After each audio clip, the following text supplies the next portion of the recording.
The Three Kingdom period from 220 to 280 AD is one of the best known periods in Chinese history due to a popular novel, 三国演义, or Romance of the Three Kingdoms. It has been circulating in China since the 14th century of the early Ming Dynasty. Cao Cao was one of the evil villains in this novel, based on a historical figure from the Three Kingdom period. Here is a few portraits of Cao Cao in various folk drama in China. His face was often painted white to indicate that he was the evil villain in the drama. By the way, a loyal official or a general's face is often painted red, indicating that he is a hero in the drama. The best-known hero is Guan Yu from the same period. Here is a portrait of Guan Yu in Beijing Opera. The novel gives some reason why Cao Cao was regarded as an evil villain. One reason is that Cao Cao has no conscience. The novel tells a story of him killing a friend's family. After a failed assassination of an evil warlord named Dong Zhuo, Cao Cao fled the capital with a friend. On his way, he met an old family friend named Lü Boshe. Lü Boshe invited Cao Cao and his friend to stay the night at his house. After Cao Cao and his friend settled down, Lü Boshe went out to buy wine for them. Lü Boshe's sons start to sharpen the knives so that they can slaughter a pig to prepare for the evening banquet for the guests. However, when Cao Cao and his friend heard the noise of knife on the grindstone, they thought that Lü Boshe went out to report on them and his sons were going to kill them. So they acted immediately by killing all members of the Lü family before they fled again. However, on their way out of the village, they ran into Lü Boshe, who had bought the wine and was on his way home. After a few exchanges with Lü Boshe, Cao Cao and his friend realized that they had killed the Lü family by mistake. However, rather than regretting his wrongdoing, Cao Cao also killed Lü Boshe. His friend challenged Cao Cao about his killing of Lü Boshe, asking him why he killed a loyal friend, knowing that his friend did not betray him. Cao Cao replied with this famous saying, which later became a signature of him. 宁叫我负天下人，休叫天下人负我。I would rather betray all the people under the heaven than let them betray me. This certainly sounds like a saying by a sociopath without any conscience. Cao Cao was also portrayed as a traitor of the Han Dynasty. Both his grandfather and father were high-ranked officials of the Han court who were loyal to the Han emperors. According to Confucian values, Cao Cao should continue the family tradition and be a loyal subject to the Han emperor. However, in the novel, Cao Cao showed little respect to the emperor he served. He usurped the power from the young emperor and was accused by many other high-rank officials that he 挟天子以令诸侯, taking the emperor as a hostage in order to control the nobles. In the novel, Cao Cao is also painted as a brutal killer. He killed a scholar simply because the scholar was smarter than him. He also imprisoned and eventually killed the best physician of his time, Hua Tuo, who was just trying to treat his severe headache simply because of his paranoia. He also killed his bodyguard, who was just putting a blanket on him while he was taking a nap. So, in Romance of the Three Kingdoms, Cao Cao is the most evil warlord who usurped the power from the emperor who trusted him, killed people simply because of his paranoia, and was extremely narrow-minded and jealous of anyone who is more talented than himself. Was this all true? Who was the historical figure of Cao Cao? Was he really as evil as presented in the novel? These questions are quite hard to answer. Until quite recently, the reputation of Cao Cao has been pretty bad. I think the worst thing Cao Cao did for his reputation was to kill a scholar named Kong Rong, who was not only a very well-known scholar of the time, but also a descendant of Confucius. No wonder Cao Cao was vilified for over 2,000 years. You see, all the official historians during Imperial China were Confucians. There are so many stories about Cao Cao. It is impossible to even summarize his life in one video. If you're interested in Cao Cao's life stories, maybe you can check out the book of Romance of the Three Kingdoms, which is available in many different languages. Here, my interest is in his literary achievement and his poetry. So I'm just going to give a very brief biography of the historical figure, not the villain from the Romance of the Three Kingdoms. Then proceed to translate one of his best-known poems. Cao Cao was born into an aristocrat family in 155 AD towards the end of the Han Dynasty. His father was a high-ranked official, and Cao Cao's sons and grandsons traced their family ancestry back to another high-ranked official from the early days of the Han Dynasty. However, his father was the adopted son of a eunuch, which made many people from Cao Cao's lifetime and the subsequent centuries despise him. We don't know how Cao Cao felt about this, but we do know that he was quite self-conscious of his social status. Cao Cao joined the bureaucratic ranks when he was 20 years old on the basis of 举孝廉, or recommended as a filial and virtuous person, and was appointed as a low-rank official.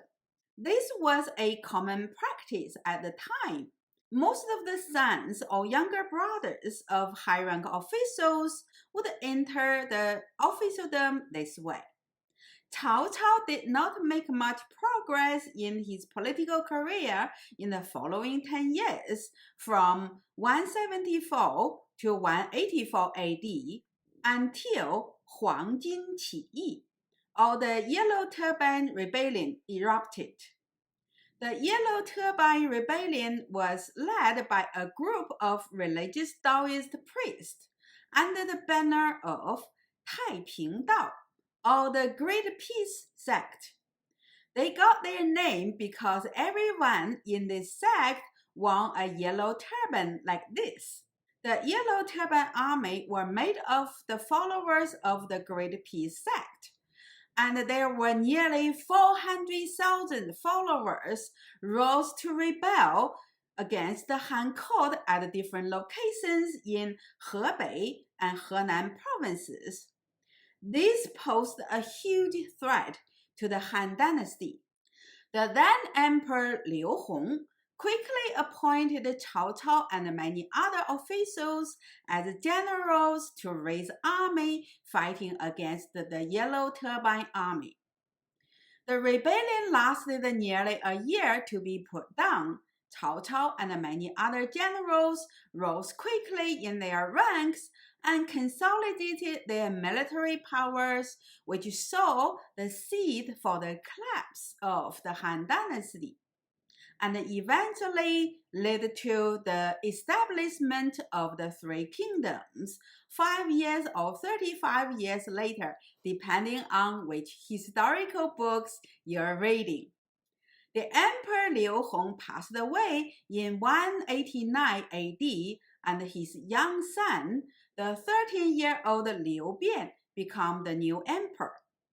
According to the official history, 三国志, a general from the western frontier, Lin Tao, named Dong Zhuo, was called back to crack down on the eunuchs who had controlled the young emperor Liu Bian.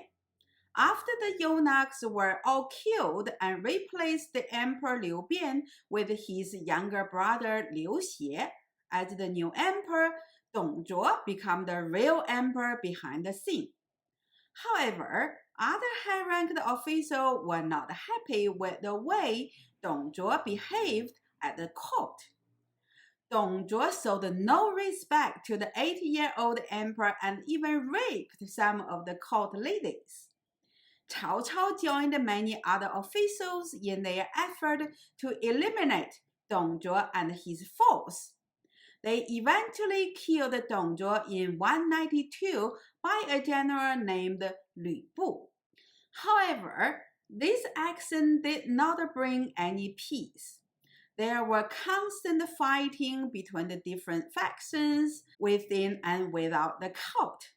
Cao Cao also led his army join this fighting and took over Yanzhou, located in today's Shandong province, in 195 AD. Perhaps the most effective and smart decision Cao Cao made in 195 was to welcome the young emperor Liu Xie, who had fled the capital to his camp and later moved the whole Han court to Xuxian, located in today's Henan province. He was then appointed as the premier by the young emperor Liu Xie. Due to the young age of the emperor, Cao Cao was the one with real power. By 207 AD, Cao Cao's force had conquered all the territories of the northern part of the Han Empire, indicated by the orange color. By 215 AD, as you can see in the second map, the Three Kingdoms were established. In 216 AD, the emperor awarded Cao Cao the title of Wei Wang, or the King of Wei, for uniting the northern part of the Han Empire. Cao Cao died in 220 AD at the age of 66.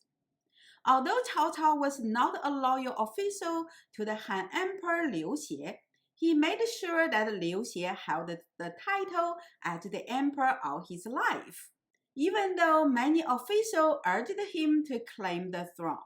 It was his son Cao Pei forced the emperor abdicated the throne to him in the same year Cao Cao died. Hence started the short-lived Wei Kingdom. Subsequently, the kings of the other two kingdoms of Shu and Wu also declared themselves as emperors. So we have three emperors during the Three Kingdom period.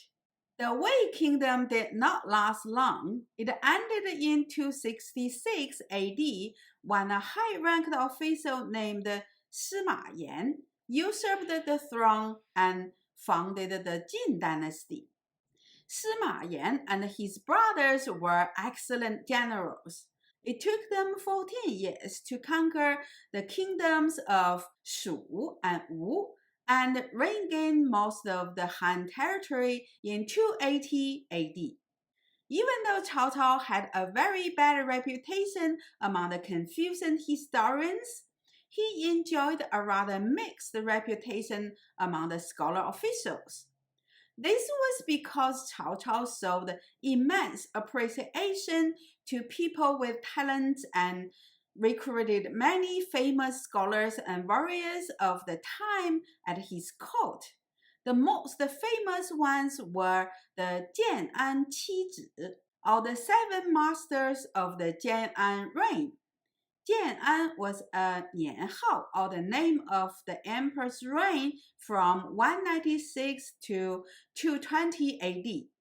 These scholars enjoyed huge freedom and privileges. Their creativity were reflected in the poetry, music, and philosophies emerged during the Three Kingdom period and the subsequent Jin dynasty. This period was one of the few rare times that witnessed the huge artistic and intellectual creativities during the long history of China.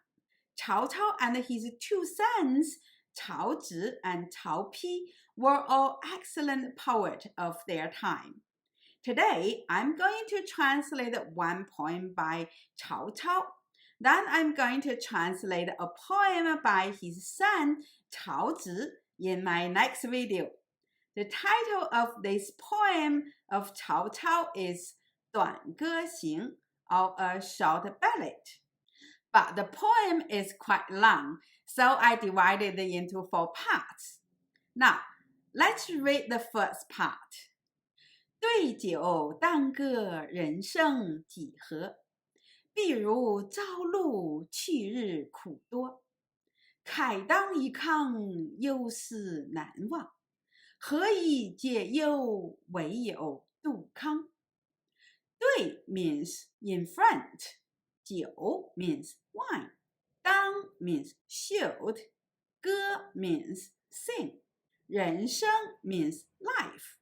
几何 usually function as a question mark, meaning how much or how many. However, here it is used as an exclamation mark. So David and I translate it as how short. 譬如 means just like. 朝 means morning. 露 means dew. 去 means gone. 日 means day. 苦 means bitter. 多 means many. 去日苦多 describes the bitter feeling that many days are gone. But David and I think that it would read better if we turn the sentence around and translate it as there are not many days to go. 慨 means generous. Usually it's used with the character 叹 as 慨叹, meaning sigh deeply. However, 叹 also means to chant, as in the phrase of 一唱三叹, meaning when one person starts singing, 3 others join him. So David and I translate 慨 with a kang as sing at full throttle. 当 again means shoot. 以 means with. 康 means ardent. 忧思 means sorrow. 难 means hard. 忘 means forget. 何以 means how. 解 means alley.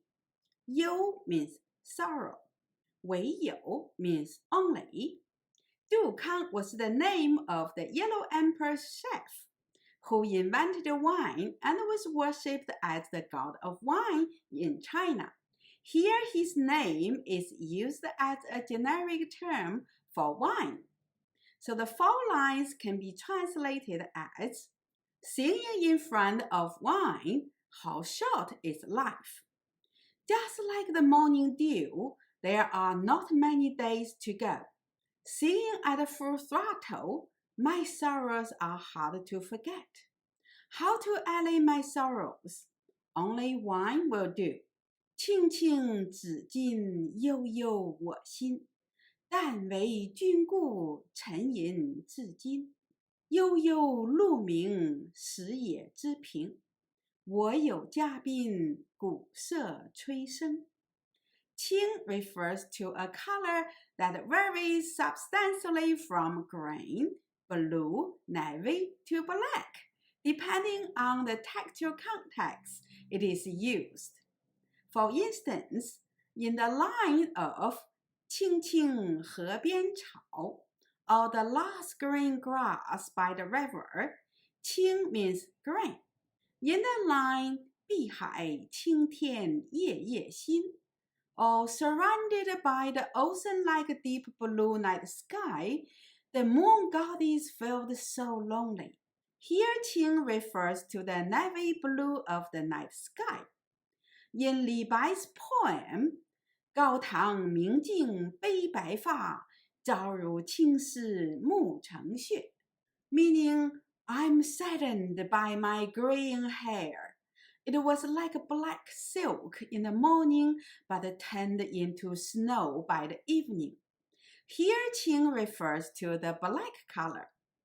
That is why I got this picture with two different shades of blue for the colors in the scholar gown, which were the usual garments worn by young scholars during the Han Dynasty. David and I translated a text poem about the color Qing a while ago. Maybe I should make a video about the poem. Would you like me to make a video about the text poem about the color Qing? 紫 means 幼儿, 金 means color. 青青紫金 means your blue color. Here it refers to the young scholars. 悠悠 means forever. 我 means my. 心 means heart. 但 means but. 为 means for. 君 refers to the young scholars. So David and I translate it as there.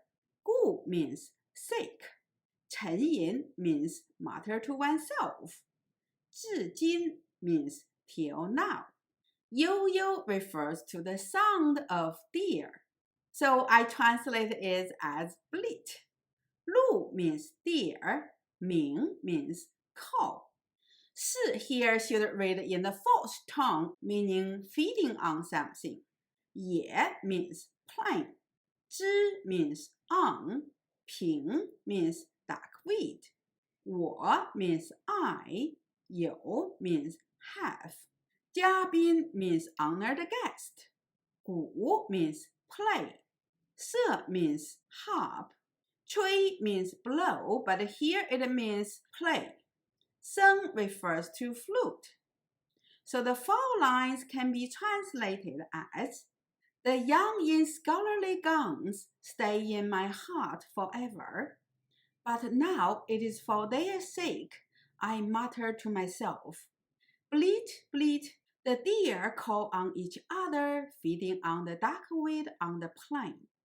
For my honored guests, I have harps and flutes performed. 皎皎如月，何时可夺？忧从中来，不可断绝。月末渡迁，望用相存。气阔谈烟，心念旧恩。皎 refers to the bright moonlight. Here the character is doubled to emphasize how bright the moonlight is. 如 means like. 月 means moon. 何时 means when. 可 means can. 夺 means grasp. Here it means to have someone. 忧 means sorrow. 从 means from. 中 means middle, but here it refers to the poet's heart. 来 means come. 不可 means cannot. 断绝 means cut off, but here it means to be relieved from one's sorrow. 越 and do are verbs meaning to cross. 陌 and qian refers to the footpaths between different lots of fields. Here it refers to difficult roads. So 越陌渡迁 means to travel across difficult pathways. 往 is an abbreviation of 往驾, which is a polite way to greet someone who is of the same social status as the host. The term often implies the guest enjoys higher social status than the host, but humbles himself to pay a visit to the host. Hence, it is a polite greeting only applied to someone who is of the same or lower social status than the host. It should not be used to grade someone who is of higher social status than the host. Yung means in order to. David and I omitted both Wang and Yung because they are implied in our translation of the last two words. Xiang means each other. Chun means to pay a visit. Qi means near. Kuo means far away. Tan means talk. Yan is an alternative script of yan, means to drink at a banquet. Tan yan simply means to talk and drink. Xin means heart. Nian means recall or resume. Jiu means old. En means friendship. So the four lines can be translated as, your talents are as bright as the moonlight. When would I have you? Sorrow comes from my heart, I can never relieve it. My guests come across the winding paths to visit. Near and far, we drink and talk. Our heart resume over the friendship. 月明星稀乌鹊南飞，绕树山楂何枝可依？山不厌高，海不厌深，周公吐哺，天下归心。月 means moon, 明 means bright, 星 means star, 稀 means sparse, 乌 means crow, 鹊 means magpie, 南 means south, 飞 means fly, 绕 means around, 树 means tree, 山 means three, 匝 means circle, 河 means which, 枝 means branch, 可 means can, 一 means rest, 山 means mountain, 不 means won't, 燕 means be sick of, 高 means height, 海 means ocean, 不 means won't, 燕 means be sick of, 深 means depths. 周公 refers to Duke Zhou. He was the younger brother of King Wu, the founder of the Zhou dynasty, which was the first Chinese dynasty with written historical records. Duke Zhou's family name was Ji and his first name was Dan. So if you read his name in English, his full name is Dan Ji. But if you read his name in Chinese, his name is Ji Dan, which sounds exactly the same as chicken egg. I did not realize this until quite recently because most times we refer him as 周公 or 周公旦, Duke Zhou or Dan the Duke Zhou. Duke Zhou was and still is a culture hero in China. We revere him for over 3,000 years since Confucius' time. He was credited with all the cultural traditions that define us as Chinese, including the marriage system. We regarded him as the founder of the Chinese civilization. A culture hero with a name sounds exactly like a chicken egg. When I realized this a while ago for the first time, I laughed so hard that my stomach hurt. Okay, enough about his name. Now, let's go back to the story of Duke Zhou. Soon after King Wu conquered the Song dynasty and founded the Zhou dynasty, he became very sick. And his son was still a young boy. So he appointed Duke Zhou as the regent to run the state until the young king reached his age. Duke Zhou continued to consolidate the newly established Zhou dynasty, put down several rebellions raised by the Song loyalists, and attacks from the neighboring countries. His most celebrated virtue is his moral integrity. he retained the power back to King Cheng, the legal heir to the throne, once he reached adulthood. 吐 means spit out. 补 means evening meal. 周公吐哺 is a story reported by the Han Dynasty historian Sima Qian in his 史记, or the Book of History. After King Wu conquered the Song Dynasty, he awarded all his generals with titles and land, including Duke Zhou. His fiefdom was Lu, located in today's Shandong province. Since he needed to stay at the capital to help the King Wu and later King Cheng, Duke Zhou sent his eldest son to his fiefdom at Lu to govern the place. Before his son departed for Lu, this is what he said to warn him. Duke Zhou warned Bo Qin, the oldest son of Duke Zhou, saying, I'm the son of King Wen, the younger brother of King Wu, and the uncle of King Cheng.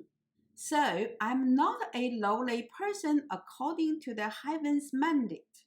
However, I need to dry my hair 3 times during one of my baths and spit out food 3 times during one of my evening meals. And I'm still worried that I might miss out a worthy man. You are going to Lu. Be careful not snobbing anyone because of your status. 天 means heaven. 下 means under. 天下 means all under the heaven, referring to all the people. 归 means return. 心 means heart. So the 4 lines can be translated as under sparse stars and a brilliant moon, crows and magpies fly south. They circle a tree 3 times. On which branches can they rest? The mountain won't be sick of its height, the ocean sick of its depths. The Duke of Zhou spits out his evening meal. All hearts under the heaven go to him. It is quite clear that the purpose of this poem is to call on the young talented scholars and warriors to join him in order to build a harmonious society inspired by the cultural heroes such as Duke Zhou, King Wen, and King Wu.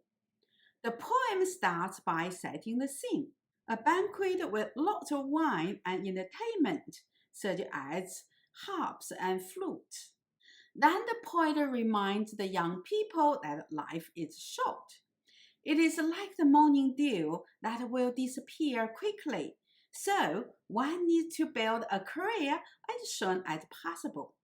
He also expresses his sorrow concerning the suffering that he witnessed every day, so he hopes the young scholars and warriors would join him to help the people. The second part of the poem cites a couplet from the Book of Songs, the oldest collection of Chinese poetry. The cited poem is about a young person missing his or her lover. There is a debate whether the poem is about gay love. Some of the critics believe that it is a love poem of a young man about his gay lover, because the poet paces up and down the city wall to see whether his love is coming. Since young woman was not allowed to go out during most time of the Imperial China, some scholars argue that the poem is about gay love because only young men can go to the city wall every day. But there are also critics who argue that the woman was not under the same strict constraints in the early days of China as in the later imperial time. So a girl might be allowed to go to the city to meet her lover. I might make a video about the cited poem and you can make your own judgment. But in this poem, the passionate love between lovers is used to express Cao Cao's enthusiasm to welcome young talents to join him. He was waiting for them as eager as the poet for his or her love. He has laid out the banquet, the orchestra, and the wine for them.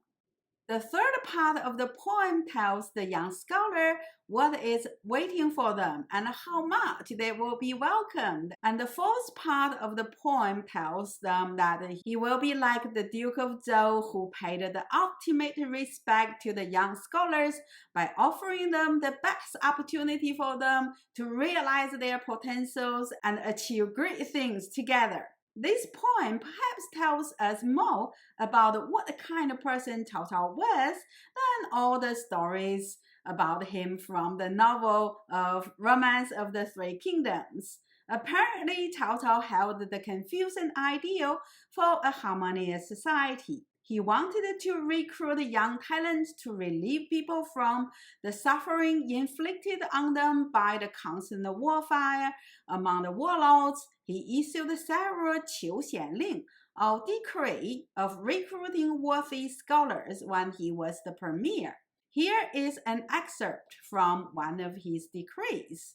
Since ancient time, the kings who were endowed by heaven and could revive their kingdoms, haven't they obtained help from the worthies and exemplary persons to govern the world with them? They were able to recruit the worthies and talented personnel without going out.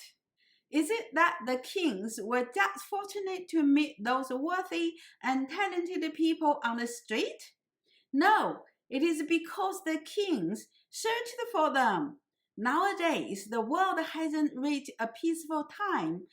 There is an urgent need for the worthy and talented persons. You people should help me to find the worthy and talented people. As long as they are talented, you should recommend them to me so I can employ them. It is very important to note that the only criterion to recruit someone is his talent, or 唯才是举, or just recommend someone for his talent. Following this one, he also issued another 2 decrees and stated explicitly that family background and personal morality should be excluded from the selecting criteria.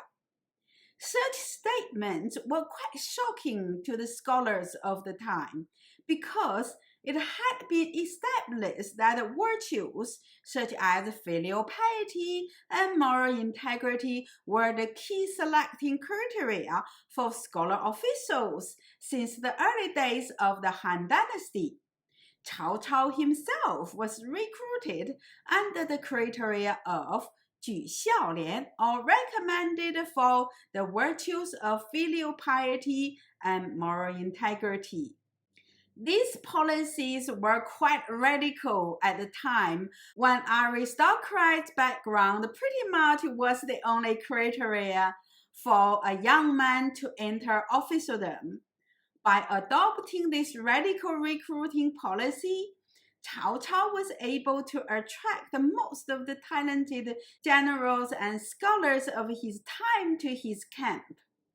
Cao Cao was admired by many talented scholars and warriors of his time. The historical figure Cao Cao was also an excellent leader who was open-minded and could take criticism graciously. Of course, he was also charismatic and an excellent poet.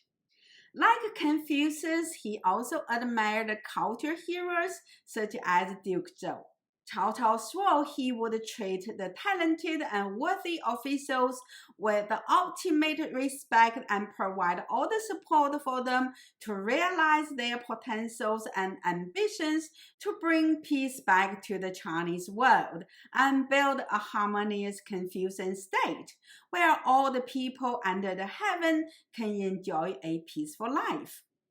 This is the historical figure of Cao Cao according to the official history. Let me know what you think of his political and military achievement, his poetry, and the person of Cao Cao. I would love to hear from you. It took Cao Cao almost 20 years to rise from a low-ranked military officer to the top and built his own kingdom. In the following 12 years, from 195 to 207 AD, Cao Cao implemented a series of policies that enriched his kingdom, conquered all the territories in the north, and consolidated his power as the regent at the Han court.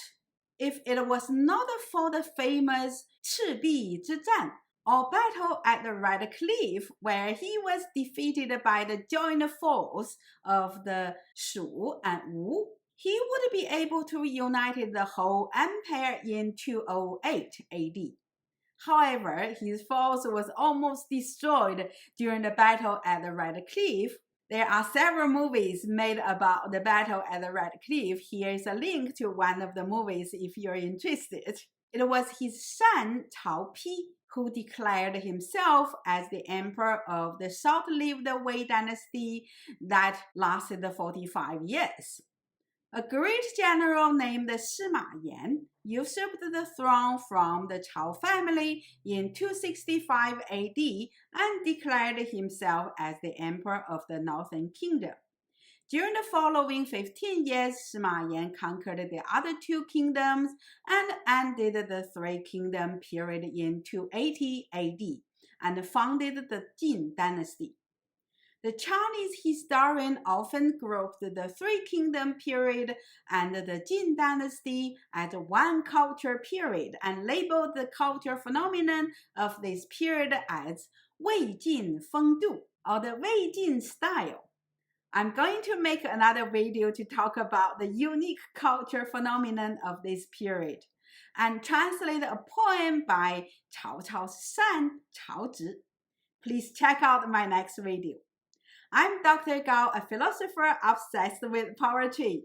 I make videos about the classical Chinese poetry, philosophies, and medical texts. If you're interested in the content of my videos, please click the like button and subscribe my channel. I also offer one-to-one online lessons on these subjects.